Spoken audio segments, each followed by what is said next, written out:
इग्नू ने एक नोटिफिकेशन यहाँ पे रिलीज़ किया है और ये नोटिफिकेशन जो है आपके रिवैल्यूएशन और जो आप लोग आंसर स्क्रिप्ट का फ़ोटोकॉपी मंगाते हो उसके रिगार्डिंग है। तो देखो हुआ क्या है कि इग्नू ने ना एक मीटिंग बैठाई थी 27 फरवरी को।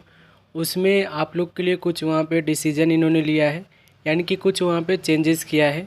अब यहाँ पे चेंजेस क्या हुआ है ये चीज़ें यहाँ पे आप समझ लो। तो यहाँ पर आप देखोगे नोटिफिकेशन में आपको 2 कॉलम दिया गया है। पहले कॉलम में लिखा हुआ है रिवैल्यूएशन ऑफ आंसर स्क्रिप्ट, दूसरे कॉलम में लिखा हुआ है फ़ोटोकॉपी आंसर स्क्रिप्ट। ठीक है, तो यहाँ पर आपको पहले का समझना है। देखो, जो रिवैल्यूएशन का आपको अप्लाई करने का ऑप्शन मिलता था ना, वो रिजल्ट डिक्लेयर होने के 30 दिन बाद मिल जाता था। ठीक है, पहले कॉलम में ये मिला हुआ है और अभी तक यही फॉलो किया जाता था। तो पहले कॉलम में इन्होंने यही लिखा है within 13 days from the date of declaration of result. पहले होता था क्या कि रिवैल्यूएशन के लिए आपको अप्लाई करना होता था तो रिजल्ट के 1 महीने बाद आप लोग अप्लाई कर पाते थे, लेकिन इसको इन्होंने मीटिंग में चेंज कर दिया है, यानी कि अपडेट किया है। अब जो आपको रिवैल्यूएशन के लिए अप्लाई करने का मौका मिलेगा वो रिजल्ट डिक्लेयर होने के 40 दिन बाद होगा। ठीक है, रिजल्ट डिक्लेयर होने के 40 दिन बाद होगा, यही इन्होंने रिवाइज टाइम पीरियड में बताया है। यहाँ पर आप देखोगे revise time period within 14 days from the date of declaration of result, यानी कि 40 दिन बाद आप रिवैल्यूएशन के लिए अप्लाई कर पाओगे। रिजल्ट डिक्लेयर होने के 40 दिन बाद रिवैल्यूएशन के लिए अप्लाई कर पाओगे। दूसरा पॉइंट यहाँ पे देखोगे तो फ़ोटोकॉपी ऑफ आंसर स्क्रिप्ट।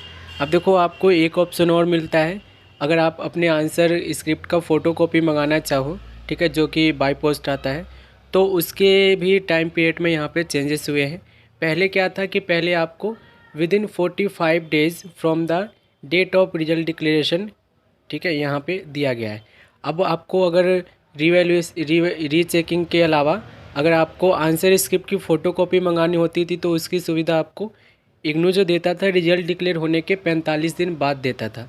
ठीक है, ये अभी तक फॉलो किया जा रहा था, लेकिन इसे इन्होंने अपडेट किया है। अगर आप अब मंगाना चाहोगे ना, जैसे कि जनवरी सेशन स्टार्ट हो चुका है, अगर आप अब मंगाना चाहोगे अपने आंसर स्क्रिप्ट की फ़ोटोकॉपी को, तो उस केस में आपको यहाँ पर आप देखोगे within 13 days from the date of declaration of result, यानी कि 1 महीने के अंदर आप लोग मंगा सकते हो।